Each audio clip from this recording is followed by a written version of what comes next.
امریکی صدر ٹرمپ کی ایک اور ملک کو دھمکی، معاہدہ کرنے کے لیے دباؤ۔ ایران میں مظاہروں میں شدت، اب تک 550 افراد مارے جا چکے۔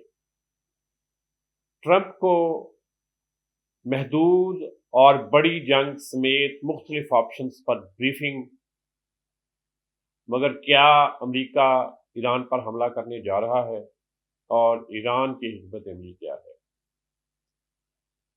سہیل آفریدی کا دورہ کراچی، انہوں نے اس سے کیا حاصل کیا؟ کیا وہ کارکنوں کو باہر نکالنے اور پارٹی کو متحرک کرنے میں کامیاب ہو جائیں گے؟ کیا دنیا میں ایک نئی سیٹلائٹ انٹرنیٹ جنگ شروع ہونے جا رہی ہے؟ اس کے علاوہ ایک وفاقی وزیر نے نئے صوبوں کے قیام کے لیے تحریک چلانے کی بات کی ہے۔ ان سب موضوعات پر آج بات کریں گے۔ اس سے پہلے گزارش ہے کہ آپ چینل کو سبسکرائب کریں، ویڈیو کو لائک اور شیئر کریں اور کمنٹس میں اپنی رائے کا اظہار کریں۔ جی ناظرین، امریکی صدر ٹرمپ نے کیوبا کو دھمکی دی ہے کہ اب اس کے سر پر اور اس کے ساتھ کھڑا ہونے والا وینزویلا اس پوزیشن میں نہیں کہ وہ کیوبا کے ساتھ کھڑا ہو، اس لیے کیوبا فوری طور پر امریکہ کے ساتھ معاہدہ کر لے، ورنہ اس کے ساتھ بھی اچھا نہیں ہوگا۔ یہ اس ایک پھیلتے ہوئے بڑھتے ہوئے منظر نامے میں ایک نئی پیش رفت ہے جس میں صدر ٹرمپ مختلف ممالک کو مختلف خطوں میں دھمکیاں دیتے چلے آ رہے ہیں، وینزویلا سے گرین لینڈ تک، روس اور یوکرین تک، ایران تک یہ دھمکیاں پھیلتی جا رہی ہیں، اور لگتا ہے کہ یہ سال 2026 جو ہے آگے جا کے بہت سے عالمی تنازعات دیکھے گا۔ بہرحال ابھی تو سال کا آغاز ہے، دیکھتے ہیں کہ صورتحال کس رخ چلتی ہے، مگر ایران میں حالات دن بدن خراب ہو رہے ہیں۔ 28 دسمبر کو شروع ہونے والے مظاہروں میں اب تک 490 افراد، 490 مظاہرین اور 50 کے قریب سیکیورٹی اہلکاروں کے مارے جانے کی خبریں میڈیا میں آئی ہیں۔ اس طرح مجموعی طور پر کہا جا رہا ہے کہ 550 کے قریب افراد اس مظاہروں میں ہلاک ہو چکے ہیں، اور یہ مظاہرے کنٹرول ہونے کی بجائے بڑھتے جا رہے ہیں۔ ایرانی حکومت کی طرف سے مہنگائی الاؤنس کے طور پر ایران کے ہر شہری کو، ہر چھوٹے بڑے کو $7 ماہانہ کا جو پیکیج دیا گیا ہے، اس کے باوجود ان مظاہروں میں کوئی فرق نہیں آیا اور یہ بڑھتے جا رہے ہیں۔ ایران میں انٹرنیٹ سروس بند کر دی گئی ہے تاکہ باہر سے اشتعال نہ دلایا جا سکے ان مظاہرین کو، اور یہ بھی کہ اندر جو کچھ ہو رہا ہے اس کی خبریں زیادہ باہر نہ جائیں۔ اس صورتحال میں امریکی صدر نے ایلن مسک سے، جو اسٹار لنک کے مالک ہیں، جو دنیا میں سیٹلائٹ انٹرنیٹ فراہم کرنے والی اس وقت دنیا کی سب سے بڑی کمپنی ہے، اس کے مالک سے، ایلن مسک سے بات کرنے کا عندیہ دیا ہے۔ انہوں نے کہا کہ میں ایلن مسک سے بات کروں گا کہ وہ ایران میں سیٹلائٹ انٹرنیٹ فراہم کریں تاکہ ہم مظاہرین کے ساتھ بھی رابطہ رکھ سکیں اور اپنے لوگوں کے ساتھ بھی رابطہ رکھ سکیں، اور اندر سے ہمیں یہ بھی پتہ چل سکے کہ اصل میں صورتحال وہاں پہ کیا ہے۔ ناظرین، یہ وہی ایلن مسک ہیں جن کو صدر ٹرمپ نے دوسری مرتبہ اقتدار میں آنے کے بعد اپنی کابینہ میں لیا تھا، اور بعد میں ان دونوں کے درمیان اختلافات شدت اختیار کر گئے اور ایلن مسک نے صدر ٹرمپ کی انتظامیہ سے استعفیٰ دے دیا تھا۔ ان تمام اختلافات کے باوجود امریکی صدر ٹرمپ ان سے بات کرنے جا رہے ہیں۔ یہ وہی ایلان مسک ہیں جنہوں نے 2022 میں ایران میں ہونے والے مظاہروں کے دوران بھی وہاں پہ سیٹلائٹ انٹرنیٹ فراہم کیا تھا، اور اب پھر ان سے یہ کہا جا رہا ہے کہ وہ وہاں پہ سیٹلائٹ انٹرنیٹ فراہم کریں تاکہ اندر اور باہر خبروں سے آگاہی ہو سکے۔ ناظرین، صدر ٹرمپ کو ان کے فوجی مشیروں نے ایران میں کسی بھی ممکنہ آپریشن کے مختلف آپشنز پر بریفنگ بھی دے دی ہے، جس میں محدود کارروائی، پوری جنگ، انٹیلیجنس کا استعمال اور اندرونی ذرائع کا استعمال، یہ تمام چیزیں شامل ہیں۔ لیکن جو کچھ میڈیا میں آیا اس کے مطابق یہ کہا جا رہا ہے کہ بریفنگ کے دوران صدر ٹرمپ کو یہ بتایا گیا کہ اس وقت مکمل فوجی کارروائی کی پوزیشن میں امریکہ نہیں ہے۔ اگر کوئی بھرپور قسم کی بڑی فوجی کارروائی کرنی ہے تو اس کے لیے مزید وقت چاہیے امریکہ کو، اس کے بعد ہی یہ ممکن ہو سکتا ہے، فوری طور پر یہ ممکن نہیں ہے۔ دوسری طرف ایرانی پارلیمنٹ کے اسپیکر نے پارلیمنٹ سے خطاب کرتے ہوئے یہ کہا کہ ایران کسی بھی بیرونی مداخلت اور جارحیت کے خلاف کوئی بھی کارروائی کرنے کے لیے پوری طرح تیار ہے، اور وہ امریکہ اور اسرائیل کے ایسے اہداف کو نشانہ بنائے گا۔ اگر کوئی جارحیت ہوتی ہے تو وہ امریکہ اور اسرائیل کے ایسے اہداف کو نشانہ بنائے گا جن کے بارے میں امریکہ نے اور اسرائیل نے کبھی سوچا بھی نہیں ہے۔ یہ صورتحال پچھلے 2 ہفتے سے خرابی کی طرف جا رہی ہے، اور پچھلے 3 دن سے حالات بہت زیادہ خراب ہونا شروع ہو گئے ہیں۔ امریکہ ایران کے اندر موجود اپوزیشن کو بھی موبلائز کر رہا ہے۔ انہوں نے سابق شاہ ایران رضا شاہ پہلوی کے بیٹے رضا پہلوی سے بھی ملاقات کی ہے، اور انہیں بھی اپنے تمام وسائل اور تمام رابطے متحرک کرنے کے لیے کہا ہے۔ حالات اچھے نہیں ہیں، لیکن اچھے کی امید ضرور رکھی جانی چاہیے۔ جی ناظرین، وزیر اعلیٰ خیبر پختونخوا سہیل آفریدی نے کراچی کا دورہ کیا۔ قبل ازیں انہوں نے لاہور کا دورہ کیا، اور لاہور کے دورے میں سخت پابندیوں اور پنجاب حکومت کی طرف سے روڑے اٹکائے جانے اور سہولت فراہم نہ کرنے کی وجہ سے ان کا دورہ مکمل طور پر ناکام رہا، اور وہ کوئی بڑے مقاصد حاصل کرنے میں ناکام رہے۔ مگر کراچی میں صورتحال مختلف ہے۔ جب وہ کراچی پہنچے تھے تو اس وقت پیپلز پارٹی کی حکومت نے انہیں تمام تر سہولت فراہم کی، حتیٰ کہ صوبائی وزیر نے انہیں خوش آمدید بھی کہا، ان کو پروٹوکول دیا گیا۔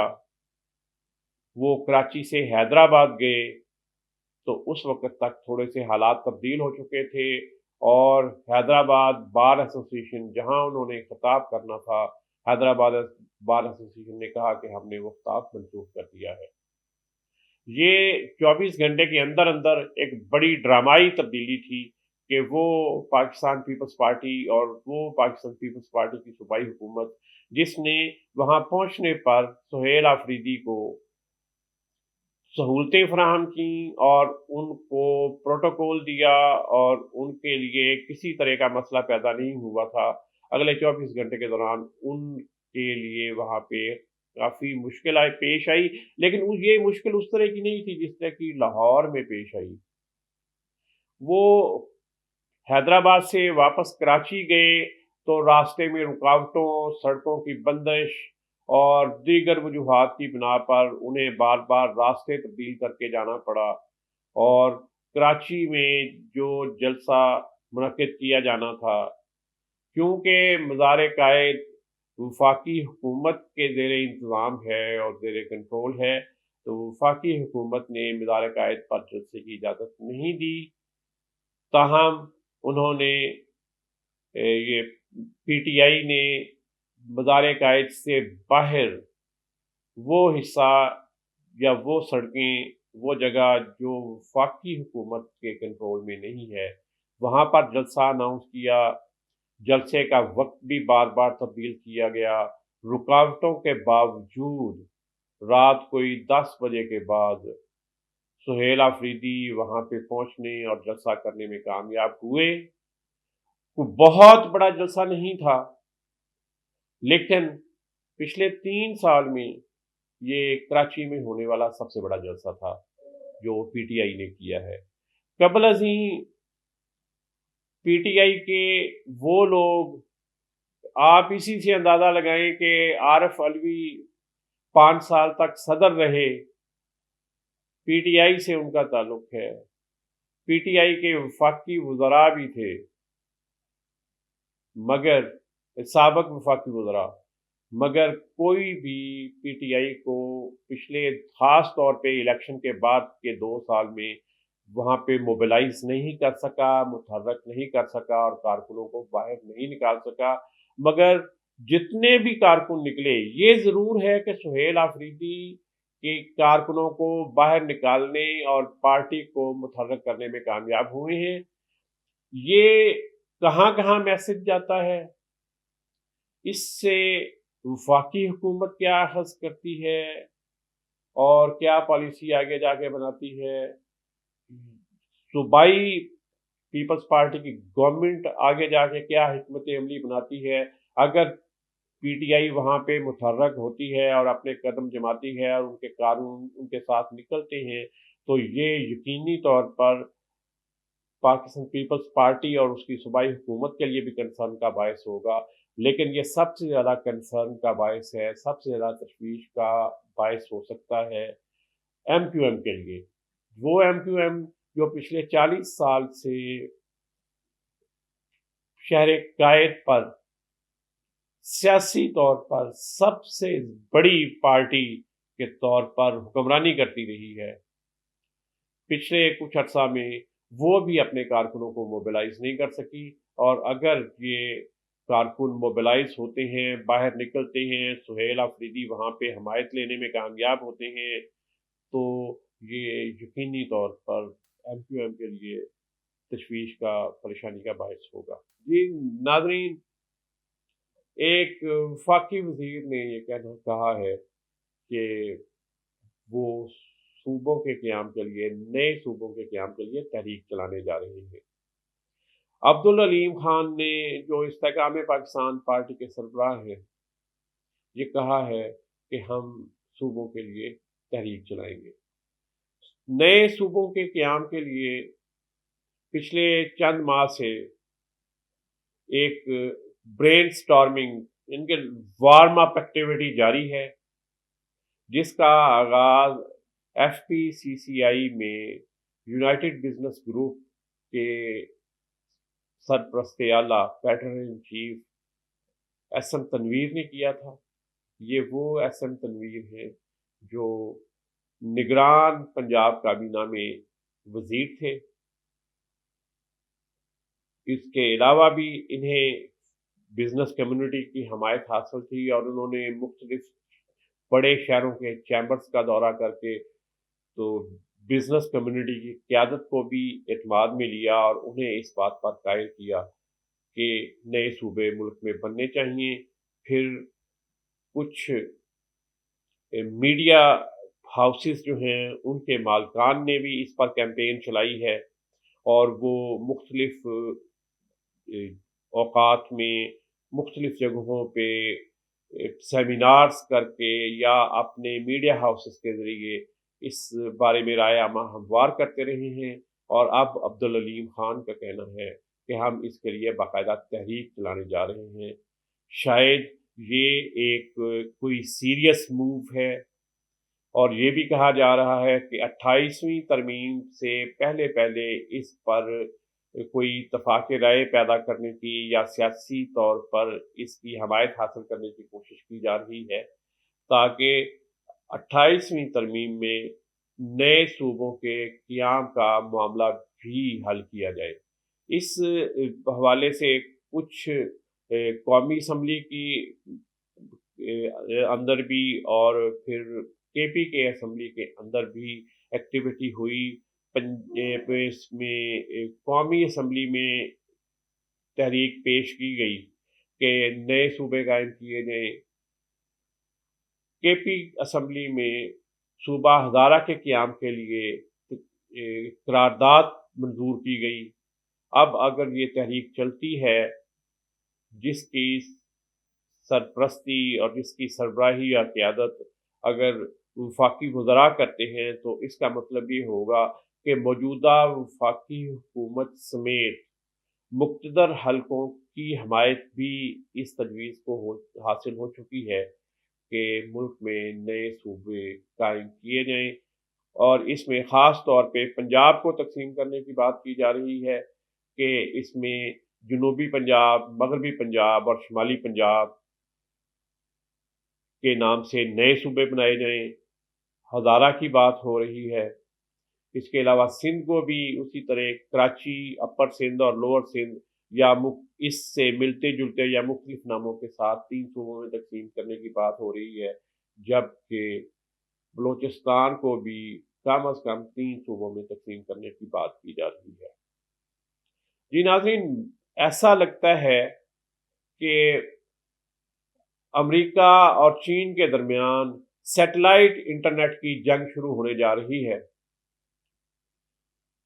چین کی 4 کمپنیوں نے 2 لاکھ سے زیادہ سیٹلائٹ جو internet service, mobile internet service فراہم کریں گے، ان کے لیے انٹرنیشنل ٹیلی کمیونیکیشن یونین کو ITU کو درخواست دی ہے. اور یہ وہ ٹیلی کمیونیکیشن کا ادارہ ہے جو اقوام متحدہ کے زیر انتظام، اقوام متحدہ کے نیچے چل رہا ہے. اور یہ مختلف جو سیٹلائٹس کے اور سیٹلائٹ انٹرنیٹ کے جو مختلف پروٹوکولز ہیں، اس کی جو پابندیاں ہیں اور اس کی ریگولیشنز جو ہے، یہ اس کو کنٹرول کرتا ہے اور یہ سارا اس کے دائرے میں آتا ہے. اگر 2 لاکھ نئے سیٹلائٹ اگلے 2 یا 3 سال میں چینی کمپنیاں بھیجیں گی تو یہ ایک نیا دور ہوگا جس میں امریکہ کی خاص طور پہ ایلان مسک کی جو کمپنی ہے سٹار لنک، اس کے ایک بڑے حریف کے طور پہ چینی کمپنیاں سامنے آ رہی ہیں. اب دیکھتے ہیں کہ آنے والے دنوں میں اور یہ اس پر ITU کیا فیصلہ کرتی ہے اور یہ کس حد تک عملی طور پہ ممکن ہو سکتا ہے کہ چینی کمپنیوں کو 2 لاکھ سے زائد سیٹلائٹ لانچ کرنے کی اجازت دے دی جائے. بہت شکریہ.